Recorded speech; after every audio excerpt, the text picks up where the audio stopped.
I'm so delighted and rather excited to have our next guest speaker, Professor of Astronomy, Professor Chris Lintott. Welcome. Thanks. Thank you. This is going to be slightly different, I think, than some of the many other different things you've had this afternoon, for two reasons. One is I feel this is like the closing act of the festival. It's a bit more informal. Yeah. The tents have been taken down. It's probably beginning to rain. You know, we're just going to vamp for a bit, and then you'll tell all your friends you saw us. So that'll be good. The second reason, I think, is that I think I have a different relationship with music personally than lots of my colleagues. Both my parents are profoundly deaf. So I grew up, and this is true, in a house where the only music was musical theatre and Cliff Richard. And you can insert your own joke there, I think. And it took me time as an adult to find music, and it's become a hugely important part of my life. It's the thing I most enjoy doing, is being around live performance, and hearing Milt's lectures are part of that. But I don't have a theoretical understanding. I am musically not tone deaf, but I have a very poor musical memory, and so I sort of exist in this bubble in which music exists for me and is hugely appreciated, but I feel I have almost no understanding of it. And so this connection between us is about, I think, connecting the subjects in a sort of emotional way, rather than with Sarah or some of the others where you had a slightly more technical understanding that added to your understanding music. This is about the experience of hearing, right? And about listening to music, which underpins all of this. Exactly. And, the idea of the music of the spheres is an ancient one. And remixing the music of the spheres is an idea of doing just that, using our modern knowledge, but the same spirit from those days. And when we think about music and astronomy, we can think of it a number of ways, like what music exists in space. So the first place would be to think of the Voyager. 77? 77, the first one's launched, and headed out via the giant planets, now still active in the outer solar system. With messages of goodwill to our alien cousins and some carefully selected music. Here. Yes, which caused a huge argument. So there are these records, these LPs online, and the story's well known that these are physical records with instructions for aliens as to how to play them at 33 and a third. Yeah, it's got very brilliant coding about what time is. It's down to the atomic level. That's right. And various people were asked what to put on, and my favourite response is still somebody who said that the obvious answer was just to put Bach. But if we sent Bach into the universe, that would be boasting. So we should do it. So we have Chuck Berry and a whole host of other things on there instead. So another way to send, this is not very efficient. It's very beautiful, and they've got quite far, but it's nowhere in terms of That's right. These things don't distance. go near another star for the next few million years, and the odds are they will never be found. They're so small and so dark that unless aliens already know they're there and are planning to pick them up the moment they stop transmitting to us in about 10 years, this is an art project. It could be some sort of garbage collection unit. Yes, that's right. Yeah, the humans are doing it again. We'll go and tidy up. Better still is radio frequencies, because we can send them out at the speed of light, which is astonishing. In fact, this is a project that I was involved with, which was shooting sound at the moon, and in 3 seconds it would come back. About 3 seconds? A little less than that, actually. Okay. It depends a little bit on where you are in the orbit. Okay. What did you send? This. My name is Chloe and I'm 6.5. My name is Chloe and I'm 6.5. There you go. So my daughter's voice has been to the moon and back, which is rather beautiful. There's actually a serious point here. So we often do this sort of thing because we think about how we detect signals from elsewhere if people are sending us sound or radio. And so by bouncing it off the moon, you get a degraded signal, and you can test what you can make out of these signals. So, for example, people have done this by looking in light at Earthshine. When you have the crescent moon, you see the dark side shining. That's light from the Earth that's reflected off the moon and come back. And by studying that, we've discovered there is life on Earth, but we're not sure whether it's intelligent or not. But with the radio signal, it's a sign of intelligence. So people have looked for music or signals from the stars, with no luck. The fidelity is not great, and that's the moon, which is our neighborhood. But we can ask ourselves, how far has sound reached? We can think of us as, once we started producing radio waves, we've got this bubble, basically, and it's a historical bubble. So if we take let's say, the Voyager here, which is 1 light day away, but it hasn't got anywhere. But 1.5 light years ago, And so on the other side, there was a what would we find about 1 light year away? so that's last year. So this is last year's. No, but what would what's you- that? So you're still closer than the nearest star at this point. Okay. So how about 45 light years away? Yeah. So these are places where we know there are planets. This is Galaxy 615. So they're watching our television from the early 80s. 70 light years ago, they would get this. I looked this up, is that correct? Yeah, that's about Such right. cool Yeah, names. so this bubble we're slowly populating with planets. So these are now places where we know there are planets. So there could be species listening to us and watching our TV. And the furthest would be our first radio signals, which is the first I managed to get, 1922. That's right. Yeah. So that was the first powerful broadcast. So this, just to give you a scale, so this is a 100 light year bubble, but our galaxy is a few tens of thousands of light years across. So there's this tiny bubble in the galaxy where they can listen in. There you go. Yeah, you've got it there. So you can imagine one way of thinking about this is a galaxy full of these little bubbles of civilizations broadcasting out. And what you want, if you're interested in chatting with aliens, or at least watching their television, is you need those bubbles to overlap. Yeah. And that's an open question whether that That's happens. great. It's a cultural gradient as That's well. right. Yeah. They Yeah, get- it means if they turn up, if they were there because they loved the young ones in the early 80s, if they have some super duper drive and turn up, they're going to be disappointed there aren't more episodes. So you get all sorts of potentials for miscommunication. But sadly, this is but a whisper, isn't it, in our cosmos? Space is big. Space is big, and space is weirdly noisy. So friends who look for these signals, this is radio waves, so I think you could debate whether this is listening or not, but it's radio waves in space. The problem is more that we're loud. So a mobile phone on the moon would be much louder than the most powerful natural signal from space. So optical astronomers, people who look in visible light, we go to dark places. For radio astronomers, people who listen to the cosmos, it's a cacophony surrounding them, and it's about finding the one note in this background. I mean, with the inverse square law, it just must be almost indecipherable. Yeah, from but we noise. have powerful telescopes, so we're close to being able to detect airport Would there be a radar. cleverer way to encode radio frequencies so that they would be lossless? Well, this is where music comes in, I think. I think lossless is hard, but I think what you want to do is create something that's obviously Logical, different. yeah. And so that means pattern, that means rhythm, that means all of these things that you've been discussing all day. So I think transmitting... low entropy things, because it's yeah. unlikely to be noise. So, by definition. clapping patterns or something. I think if you wanted to be recognized by the cosmos, you'd send music. You wouldn't send a signal.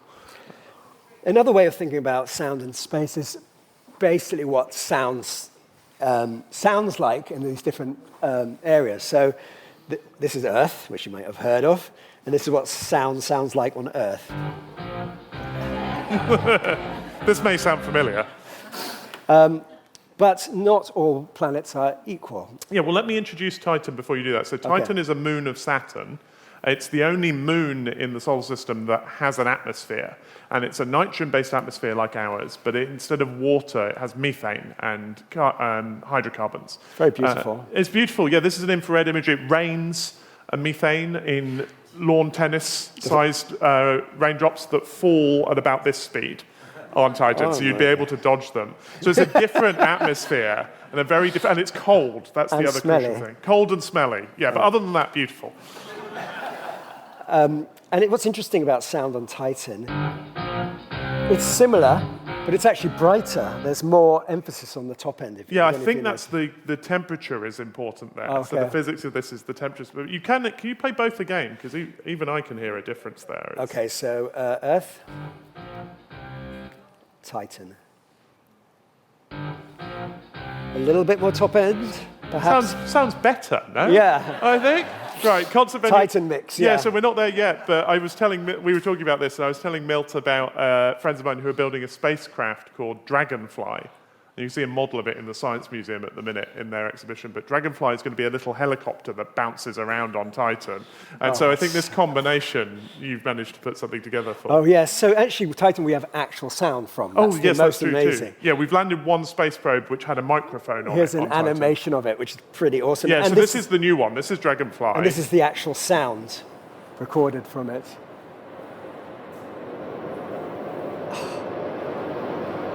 So this is sound from a previous mission called Huygens, which was a European mission that touched down.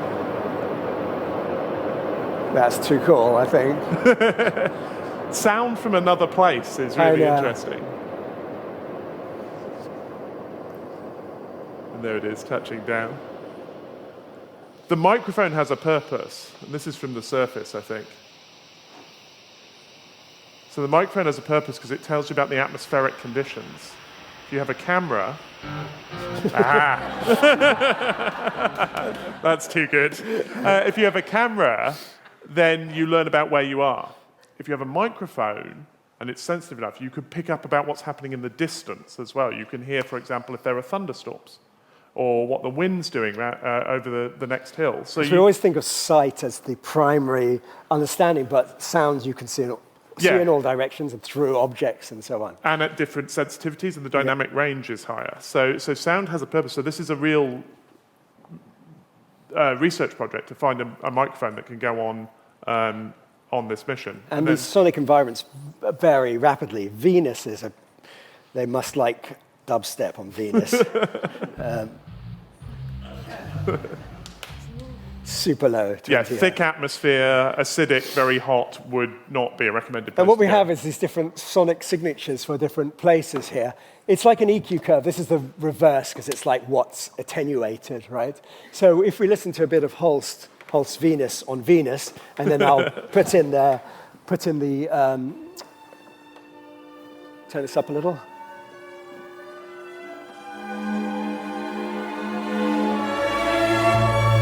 There you go. I quite like it. The violin becomes distant and heartfelt. It's quite sweet, right?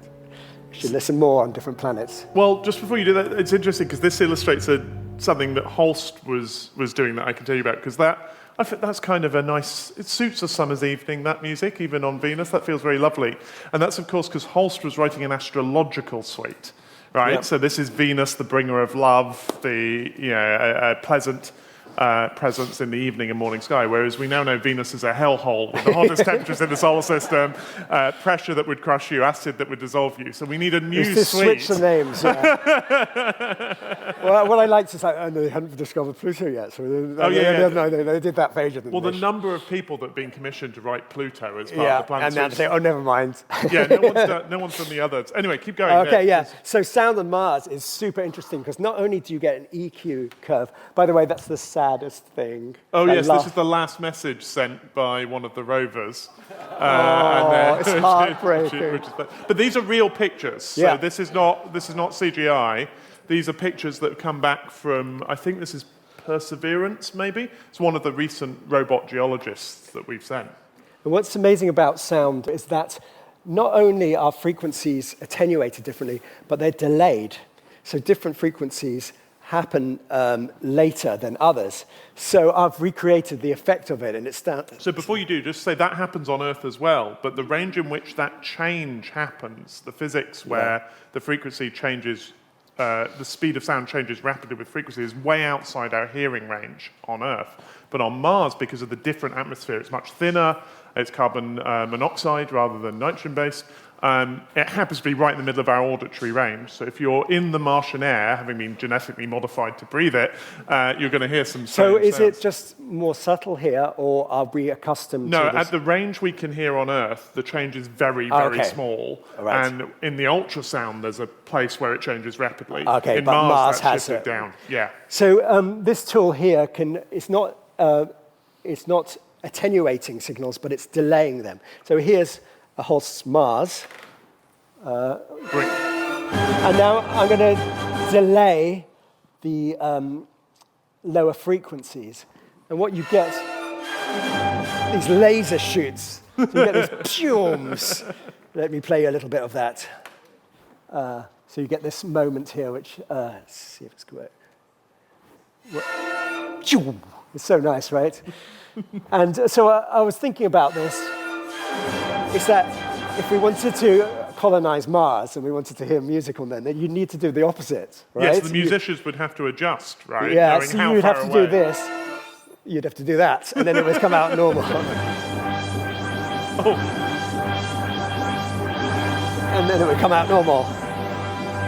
But the cool thing about all of this is that suddenly you have this amazing compositional ideas, and the idea, can we have a piece of music where the components come later based on their pitch? So every interaction and conversation with these disciplines gets these musical ideas, which is why I'm here. I'm in it for me. But I said to you when we were discussing this, my question was, right, we have to deal with why space sounds like Strauss, is how I would put this, if you remember 2001.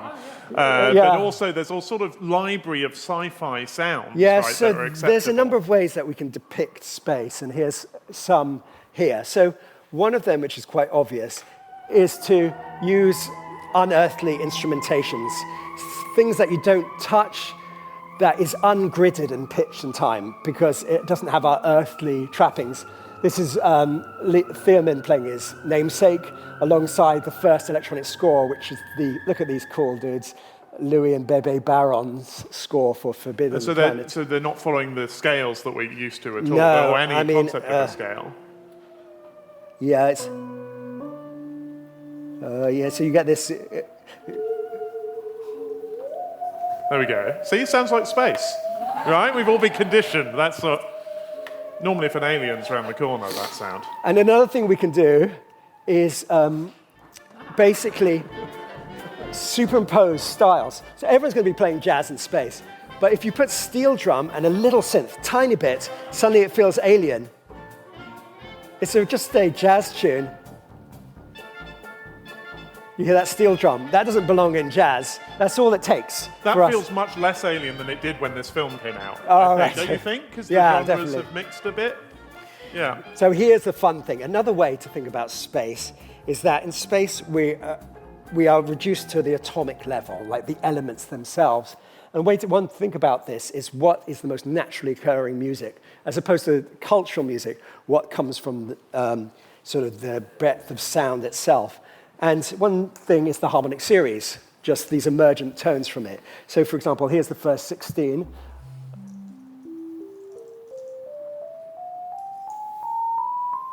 These would be the same across the whole universe.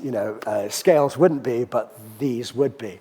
And maybe this is what we should be sending out if we want to advertise that we're intelligent. This is it was that, is it Contact where they send an intelligence signal, or in Close Encounters when they have I think music? it's Close Encounters where it's music, yeah. But one way to emit something primal is to use these as a form of musical structure.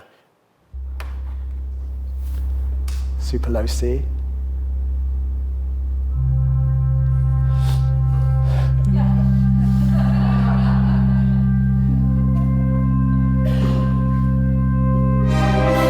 There you go. How else might we do it? Well, Ligeti's Lux Eterna is an astonishing piece because it sounds ancient and logical because it's based on one melody, singing eternal light. But what happens is it phases against itself. So the chromatic structures start to compound, essentially. So you get alien structures, but a logic behind it. Right. So that's one way of making, implying. So just to unpick that bit, it's sort of this sense that this logic that's alien. It's not just, that's what makes it otherworldly. It's not just like nothing you've ever heard. I think it's that uncanny implication that there's a logic so what there. you have there is this juxtaposition of Latin text, which is ancient, and we have a human voice singing, but it seems sort of disembodied. let me find some. So it might have a melody like this, which seems familiar, but as they start to unwrap, you get these structures which are alien, but the core message feels familiar.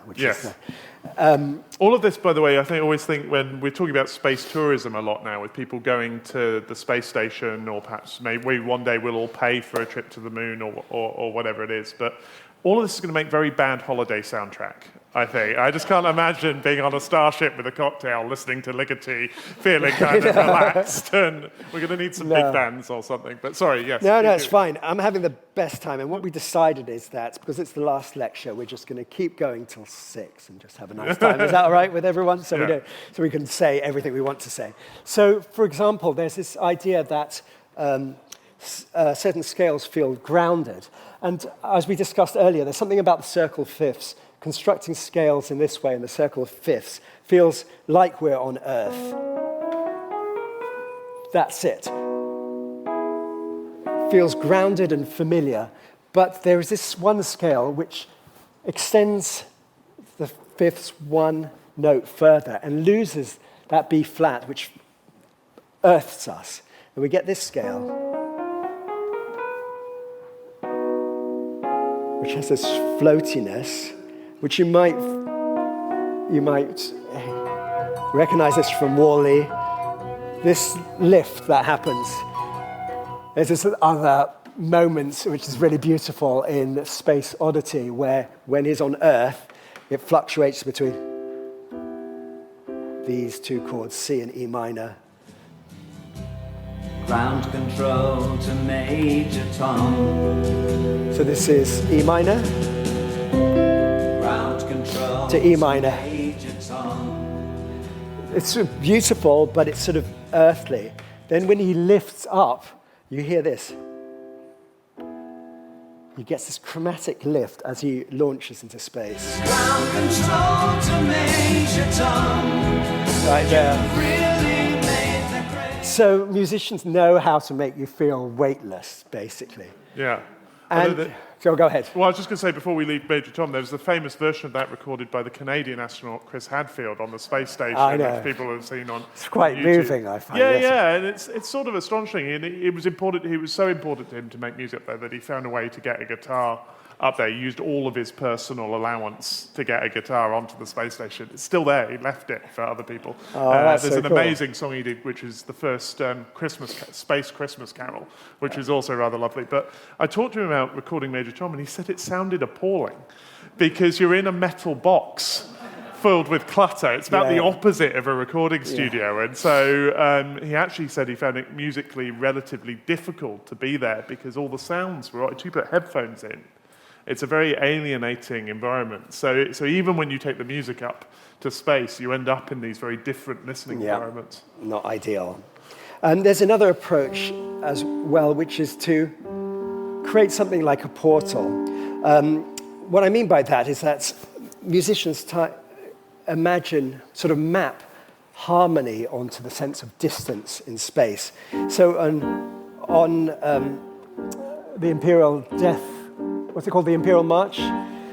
It's in G minor, and he does this chord that he hits. He could have done any chord and got away with it and still got his money. He could have done this, which would have been totally fine, and no one would think less of him. But he chooses this chord. This chord. It's near but far. One note stays the same.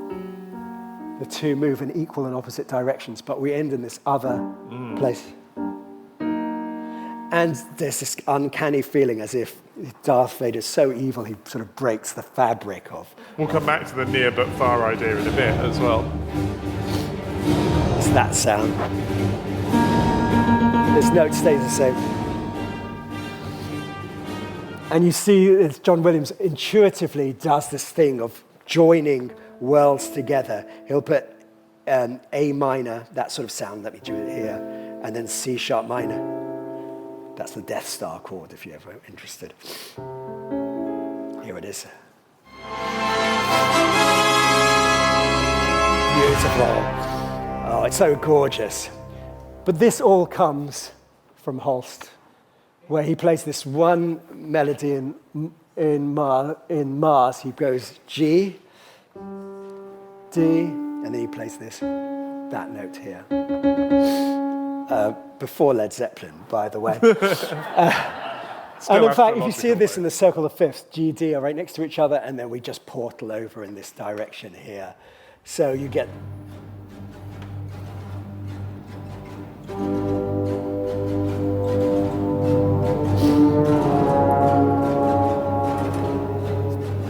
And Euler did about everything. He actually mapped out this harmonic space, the idea that there's close chords and far chords, that these sound familiar if we go close and in this sort of direction, and these sound more distant. So what you'll find in space music is quick jumps very far away. The furthest you can go is a tritone away, and we hear this all the time.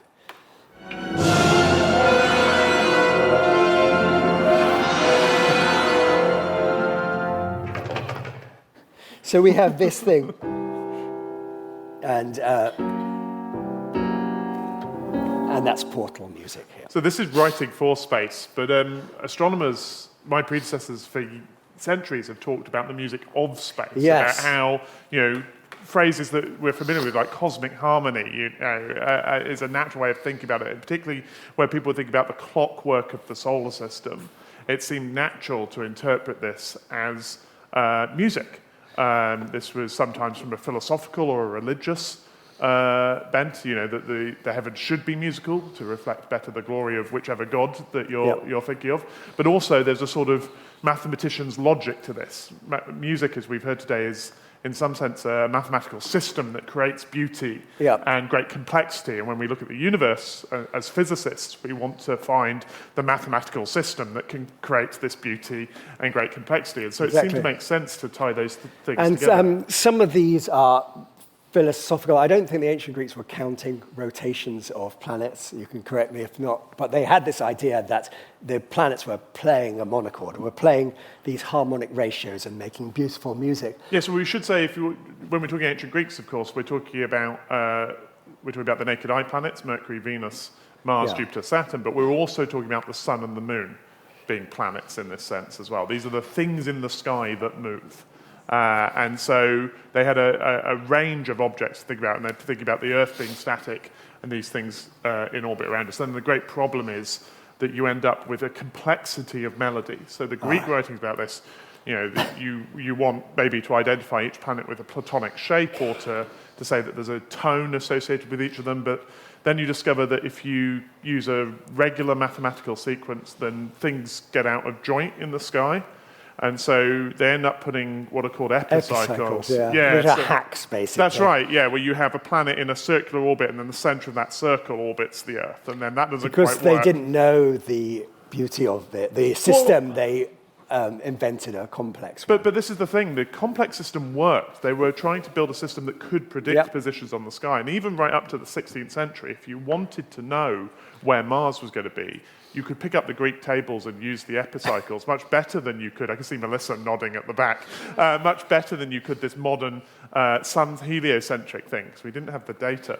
But this increasing complexity was justified in musical terms as well, because obviously with music you have a fundamental system of notes and then you build. So epicycles made sense, right? Makes a lot of sense. What's remarkable is Kepler's descriptions of the... Well, this is the eccentricity. It's the sort of shape of the planets. Well, it's affected by that. So this is the 17th century. So this is a period where you're sort of pre-telescope still, just about, and they had very good measurements of where the planets were in the sky. And what they're measuring here is how fast the planets are moving on the sky from night to night. How much does the position of Venus change compared to the background stars? Now, that's affected by the size of the orbit, the relative position to Earth, and the eccentricity, as you see. But that's what they're visualizing here. And what I didn't understand was just how accurate, how painstaking their measurements were at this time. And in fact, what's fun is that I could take his scales here and compare them with our modern tables. Yeah, just before you do that, I want to point out this is actually an extract from that 17th century book, because with Milt, everything on the slide is usually his marvellous visualization. So this is Kepler, an astronomer, being a 17th century Milt and visualizing something for you, which is nice. So you can see the different planets have these different patterns. So Mercury, which is the one in the middle there, changes rapidly. And that's true. When you see Mercury on the sky, it tends to be moving from night to night rather fast. Venus Is that sort of changes very little. flinging around? It's more flinging like around the sun, and it's also very affected by, it's close enough to be affected by where the Earth is as well. So right, it changes so a it lot whips depending around. on whether we're seeing it on the far side of the sun or the near side. Venus, we see generally only when it's at the extremes of its orbit, when it's moving less slowly, more slowly when projected onto us. So it appears to have a constant speed. So Kepler was using a scale to denote speed, Yes. or was it, I think it was speed. Angular speed is what Angular we're talking speed. about, yeah. And I'm not sure what the base frequency was. I haven't been able to work it out. Well, maybe we can. I kind of tried to intuit it, but I couldn't work it out. But what we can do is recreate these and then compare them to what the max mean velocity and the distance would be. So this is Kepler's Saturn. And this is what it actually would sound like. Not bad, right? No, pretty good. It would be microtonal. And, he was dealing with steps, so he couldn't be more finessed. You can see with Venus that it's just all Right. level. Yeah. So if let's take another one. We'll take Venus. So he would just have this. Sorry about that. But it actually sounds like this, if you can hear this, musicians. Just a little bend there. So this shows how good their data was. This was Yeah. from naked eye observation with giant instruments, many of which you've sat in, which is quite fun, done by people like Tycho Brahe, the great Danish astronomer. Lots of stories about Brahe I'll tell you about some other time.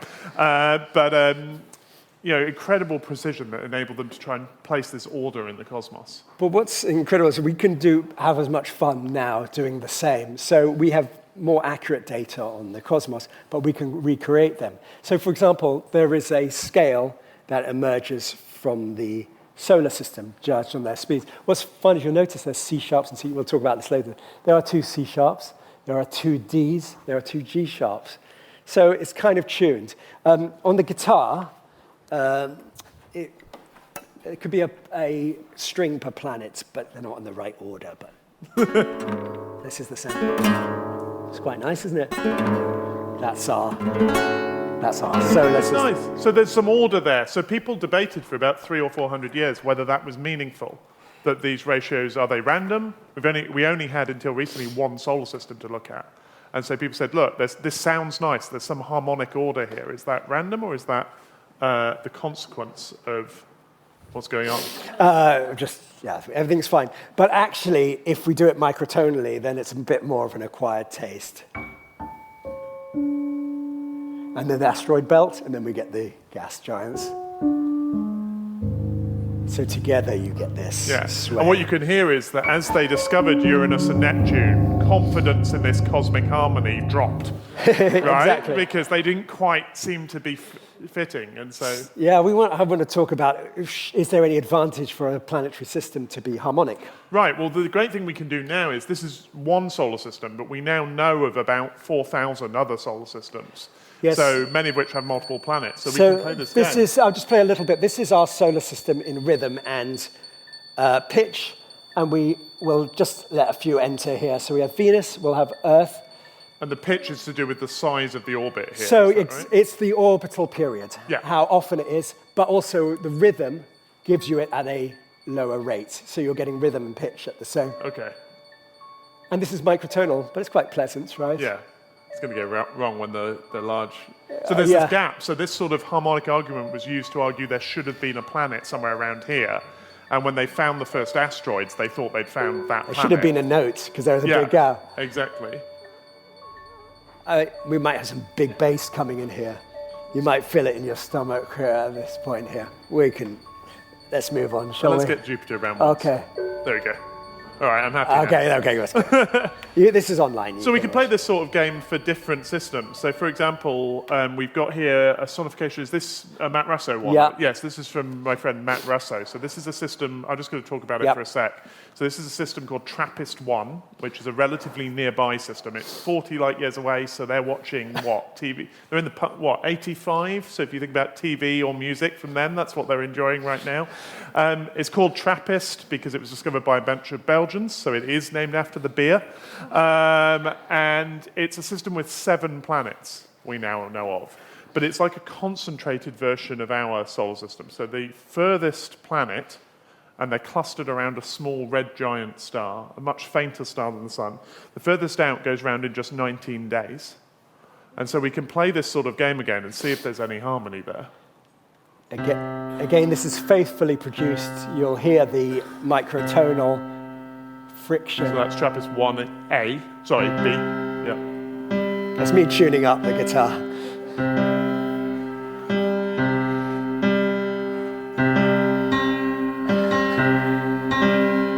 So much for the harmony of the spheres, Yeah. right? I don't know, it doesn't No, I sound love too it. bad. But you can see there's not quite a relationship there. They're Is all it playing- becoming more harmonic over time? So that's an interesting question. We think there's a big argument about whether these systems are stable and whether our Why solar is system it stable. useful to be harmonic? Well, we'll get to that when we show the next Okay. example. So just one last thing to say on TRAPPIST-1, which is that all of these planets are so close that they're probably tidally locked. So just like the moon keeps its face to the Earth as it rotates, most of these planets have their faces locked to the star, so they'll have a hot side and a dark side. So Floyd would be happy here, Milt, thinking Yeah, about for this. So we've played with this for all sorts of things, but I want to talk about a system we found. Next. So this is a K2138 system. So if you go on to that side, so this is a visualization. So when we Who found- names these? So they're sort of catalog can I have a numbers. word It's a with them? bit controversial. K2 is a mission. So it was the Okay. second Kepler mission, and this was the 138th system. Do they sometimes get nice names as well? Like There's an attempt to give them nice names, but no one uses them. People use the catalogue numbers, Okay. which is rather But sad. it should be like animals, though. You know, you get the genes. I think we should. I mean, we're about to discover next year. We'll discover about 5,000 new planets. So I think we should auction them off. Yeah. You can all have one. Just take your pick now. But K2138 would be mine. So this was a 5-star system. They're called five-planet system, B, C, D, E, and F. And again, it's a compact system. So Mercury would be about here if this was our solar system. So it's another crammed-in system. But if we play Matt's sonification of this one, Pretty. it's much nicer. And these planets are in resonance. So each one roughly takes for every 2 orbits the innermost one goes round, the next one takes three times as much, and 2 to 3, 2 to 3, 2 to 3. What's amazing is that I had this project called Distant Harmony where we just source all these planets because you've got endless chords, right? And reasons to have Yeah. them. It's not arbitrary. But I find it interesting that the 3-to-2 ratio, Yes. which is the fifth that we've heard about all day long. That's right. That seems to be this common thread. Yeah, and we know quite a few systems like this now. So what we think it shows is that these things have evolved together, that they formed in a disk, they moved through their solar system while feeling each other's gravity. So it's a dynamical system that's locked by gravity. So let's say there's a sun here, a star here. Yeah. If they all moved, they wouldn't ever move together because No, they wouldn't all line up, but it means that, for example, when planets form, we think they migrate through the disk. So they move inwards or outwards. So these will have moved inwards or outwards together. So they must have formed Is it at the that same time. inharmonic ones hit each other, or they? We think what happens is when they hit this harmonic, then their gravity lines up because they line up every few orbits. And at that point, the rest of the material gets thrown out of the system. So you get locked and suddenly you run out of other materials. So you stop migrating and you freeze into this nice harmonic system. So this may be the end point. If you have enough material, all star systems. It'll stabilize. Yeah, we will have run out. Why so is that so beautiful? It's cool, isn't it? It's amazing. But we can also use this. If you go to the next slide, we found a 6th planet in this system about a year later, G. And then this graph just shows you, so the top is the period for each one, so G goes round in about 40 days. And then the bottom graph is just the difference. So you can see G is nearly but not quite in the same sequence. It arrives on each orbit about a day and a half late compared to what we'd expect from this 3-to-2, 3-to-2, 3-to-2 pattern. This is really annoying. Because if it was completely different, it formed later, it formed somewhere else, it formed in a different way or at a different time, no problem. If it fitted the pattern, we've got a pattern that we understand. The fact this is slightly wrong to a physicist is annoying. It's a bit like a note that's slightly wrong. So right? is it that it hasn't settled yet? That's possible.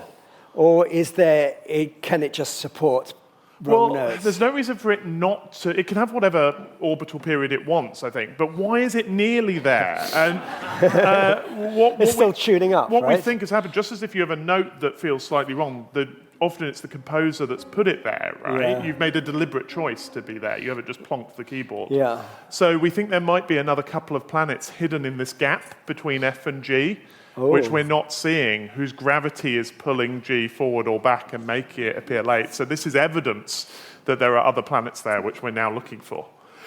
Shall we finish on the biggest scale of all? Do you think? Or do you want to go this for one the here. deepest? Let's go with Do you want this. to go here? Yeah. Okay, so enough planets. Let's talk about the universe as a whole as a grand finale to your festival. So often when we talk about music and astronomy, we're accused of cheating, because we've told you about sound in space, talked about radio waves, which are not sound, and we've sonified things. But there's a time in the universe's history where sound really matters. For the first 380,000 years after the Big Bang, the matter in the universe was dense enough that sound waves could propagate through empty space. At the beginning of the universe, in space, they could hear you scream, genuinely. And we see light from this time surrounding us. We bathe in ancient life from this time, light from this time 380,000 years after the beginning. And we can map it on the sky. So this is a map of that light on the whole sky, translated into density. So blue bits are slightly less dense, red bits are other way around. Red bits are slightly less dense, blue bits are slightly denser. Why not uniform? Sorry? Why not uniform? Why not uniform? That's a good question. We think it's to do with the very Big Bang itself. So it's an imprint of whatever happened at the Big Bang. Splintered, sort of. Yeah, or left, it got frozen in at that point. But really, this is a sound spectrum. So we can play the entire universe as an instrument for you. And this is it. And what's beautiful is that we can actually zone in. On different bits of the And we're spectrum. actually hearing moments. Yeah, you're changing scale there. So you're looking at large scale or short scale. And I want to acknowledge that this sounds pretty terrible. Right? I mean, we gave it the big I'm doing my sell. best here. No, some people like it. We've got a fan of the universe at the back. This is good. But it's because these sound waves propagate on almost all scales, you're getting close to white noise. So it's not a tuned instrument. Yep. And over time, this note has changed in the universe. Settled into these low entropy objects and into these harmonic. That's right. So this is genuinely sound in the early universe that we're playing you, that we see embedded in this cosmic microwave background, which is the oldest light in the universe.